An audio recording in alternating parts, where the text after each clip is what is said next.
안녕하세요. 꿀벌 스토리입니다. 자, 오늘부터 다시 새로운 짤막한 연휴의 시작이죠. 금요일 한글날입니다. 10월 9일. 이번 시간에는 픽이트 엔터테인먼트 이제 다음 주에 이제 상장을 하죠. 그래서 상장된 후에 움직임을 예측하는 시간 갖도록 하겠습니다. 인기 종목 살펴보기, 꿀벌의 주관적인 생각이 나오는 시간입니다. 참고로만 들어주세요.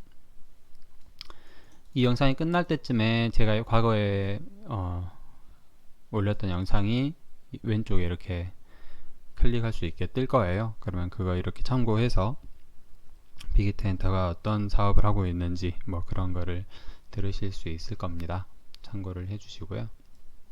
일단은 빅히트 엔터는 다음 주에 10월 15일 날 상장할 예정입니다. 목요일인가 그런 것 같더라고요. 목요일부터 이제 거래가 가능하고요. 김영식 포통주 713만 주, 그리고 희망 공모가 밴드 최하단으로 잡았을 때 10만 5천원으로 했을 때 예전 자료라서 이렇게 되어 있고요. 공모가 최종 정해진 금액은 13만 5천원이죠. 그렇게 정해졌고, 이제 청약 경쟁률이 600대 1을 넘어섰다고 합니다. 증거금은 약 58조 원이 몰렸고요. 예전에 참고로 카카오 게임즈는 1524대 1이고 증거금은 59조 원, 이 기록은 깨지 못했다고 합니다.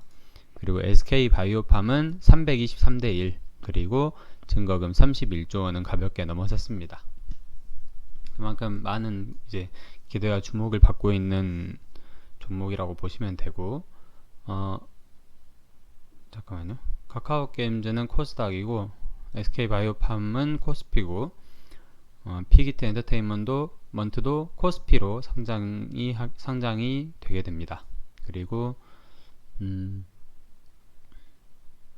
참고로 YG랑 SM, JYP도 전부 코스닥이고요. YG 같은 경우에는 YG 플러스가 코스피 종목입니다. 코스피라고 나오죠. 이건 이제 4천억짜리 회사고, 그리고 YG 엔터, 이 종목은 또 코스닥이고요. 참고를 하시면 되겠습니다.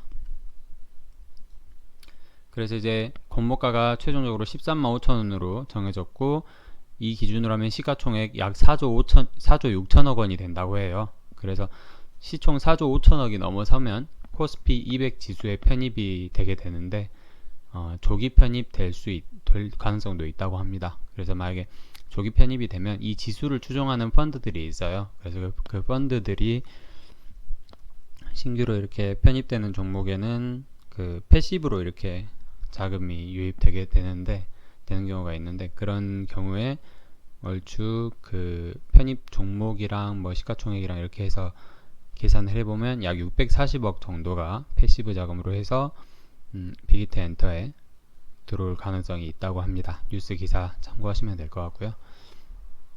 간략히 표로 이렇게 좀 정리를 해봤습니다. 공모가 밴드는 다 이제 아까 위에서 말씀드린 두 종목, 그리고 픽이트 엔터 모두가 밴드에서 최상단을 기록을 했습니다. 그리고 바이오팜은 49,000원, 카카오 게임즈는 24,000원, 빅히트 엔터는 13만 5천원의 공모가가 형성이 됐고, 참고적으로 시초가는 이 공모가의 90%에서 200% 정도 선에서 결정이 됩니다. 우리 장 전에 이렇게 단일거래 하듯이, 용어가 생각이 안 나는데, 아무튼 이렇게 금액이 이렇게 파는 사람 사는 사람들 이렇게 몰려서 가격이 형성되잖아요. 그러면 그 가격 기준으로 해서 9시부터 땡 하면 그 가격으로 이렇게 선정이 돼요. 근데 지금 빅히트, SK 바이오팜, 그리고 카카오 게임즈 같은 경우에는 워낙에 경쟁률이 높기 때문에 아마 최상단 200% 선에서 시초가가 형성될 가능성이 큽니다. 그러면 이제 SK 바이오팜은 얘 2배인 98,000원, 그리고 카카오 게임즈는 24,000원의 2배인 48,000원. 그럼 빅히트 엔터는 27만원 정도부터 출발을 하게 되겠죠. 그러면은 시가총액이 약 9조 원이 되고 9조 원이 넘고요. 그 다음 SK바이오팜은 269대 최고가 26만 9천원까지 올랐고 상한가를 3번을 쳤고 그 중에 점 상한가가 한 번이 있었습니다. 그리고 그 후로도 좀 더 상승을 해서 연속 5거래일 동안 상승을 했고요. 카카오게임즈의 경우에는 상한가 2번, 그리고 그 중에 점 상한가가 한 번, 그러니까 상한가 한 번, 점 상한가 한 번 이렇게 생각하시면 될 것 같고, 그 다음에 연속 상승 일이 이틀밖에 안 됐어요. 상한가 2번 치고 나서 확 내려왔다고 생각하시면 될 것 같습니다. 그래서 뭐 요즘 기사 보면은 뭐 따상상 뭐 이 난리를 치던데, 제 개인적인 생각은 지랄하고 자빠졌네 라고 생각이 듭니다. 그 이유를 한번 말씀드릴게요. 이제부터는 제 개인적인 생각인데, 일단 예전에 제가 카카오게임즈에 대해서 공모로 들어간 게 아니고 개인 투자자들은 이런 걸로는 돈 벌기 힘들다 라는 얘기를 했었습니다. 그래서 이제 댓글로 뭐 몇몇 분들께서 이렇게 좀 훈계를 하시던 댓글이 기억이 나는데, 냉정하게 생각을 해보세요. 48,000원의 공모가가 정해졌고 시초가가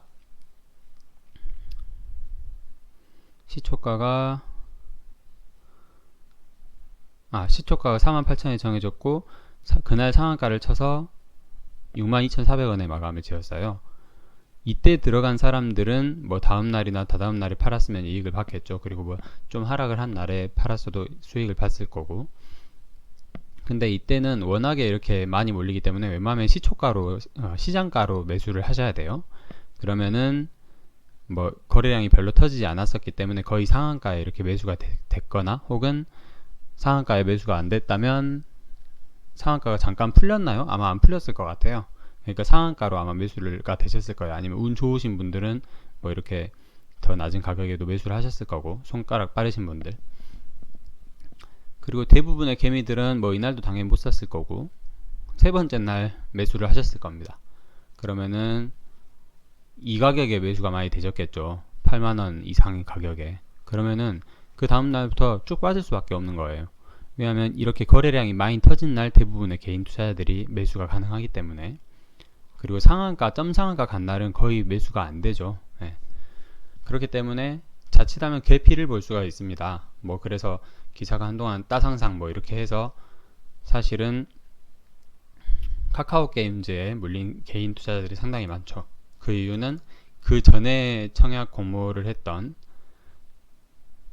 SK바이오팜이 대박이 났었기 때문에, 속된 말로.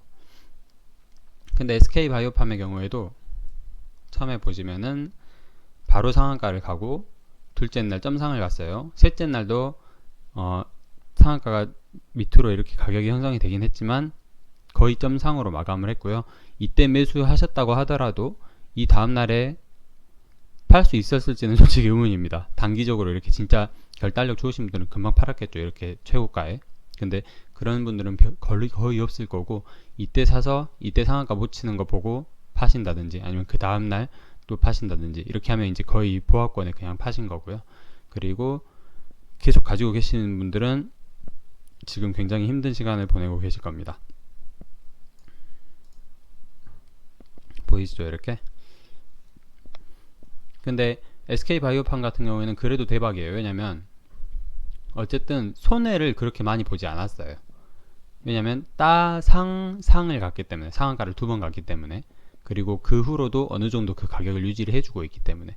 하지만 우리 카카오게임즈 같은 경우에는 상을 가고 나서 그 다음 쭉 빠졌다가 쭉 오르는 척 하다가 쭉 빠진 다음에 결국 다시 거의 공모가 그 상장 첫날에 최고가보다 절반 가까이 최고가보다 약 한 20% 정도가 빠져버렸죠. 그렇기 때문에 대부분의 개인 투자자들은, 이때 들어온 사람들은 거의 지금 한 마이너스 한 30-40%를 경험을 하고 계실 겁니다. 그리고 또 언제 또 8만원 9만원까지 갈지는 기약이 없는 거죠. 그런 개념으로 생각을 하시면 될 것 같아요. 그래서 예를 들면 빅히트 엔터테인먼트가 135,000원에 형성이 돼서 바로 27만원까지 가겠죠. 그날 이제 상한가를 가겠죠. 그때 시초가로 들어가면 그래도 팔 기회가 몇 번은 있을 거예요. 이렇게. 하지만 아무리 주식이 인기가 많고 뭐 전 세계에서 집중하는 주식이라 해도 주식은 냉정한 거예요. 그렇기 때문에 여기에서 더 올라가 버리면 매수세가 더 강하기보다는 파는 사람들 입장에서 생각을 해보시면 이 사람들은 언제 팔아도 그냥 수익권인 거예요. 근데 그걸 이겨낼 정도로 강력한 어떤 매수세가 또 들어온다면 모르겠죠. 그래서 솔직히 빅히트 같은 경우에는 카카오 게임즈 같이 이렇게 이 언저리까지 다시 내려오기보다는 SK 바이오팜처럼 이렇게 상상 뭐 혹은 따상 이렇게 가고 나서 이 셋째 날 넷째 날 이럴 때 사는 건 진짜 자살행위고요.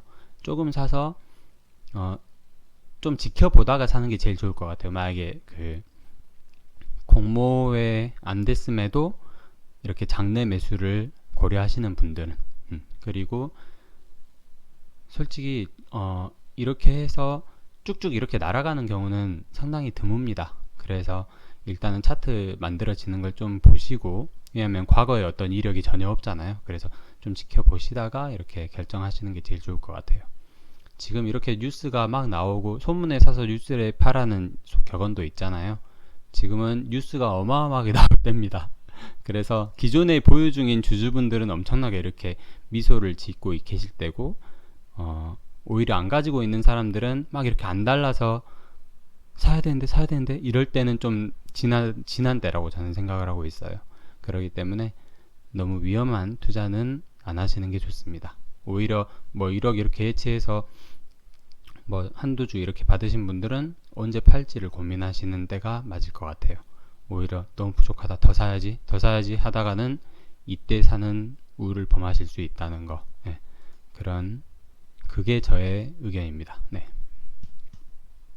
사실 여기에다가 막 기사가 하도 많이 막 따상따상상 하면서 계속 오를 것처럼 막 이렇게 난리를 치고 있잖아요. 그래서 지랄하네 이 말을 제목에다가 넣으려다가 그냥 이렇게 약간 순화를 해서 올리고 있습니다. 그냥 코웃음 치면서 구경만 한번 해보시는 게 좋을 것 같아요. 물론 뭐 회사 자체는 상당히 괜찮습니다. 근데 우리 재산은 지키면서 개인 투자자들이 투자를 해야 되지 않겠습니까? 그렇습니다. 이렇게 오늘 10월 9일 금요일 꿀벌 생각 인기 종목 살펴보는 시간이었습니다. 끝까지 들어주셔서 감사합니다.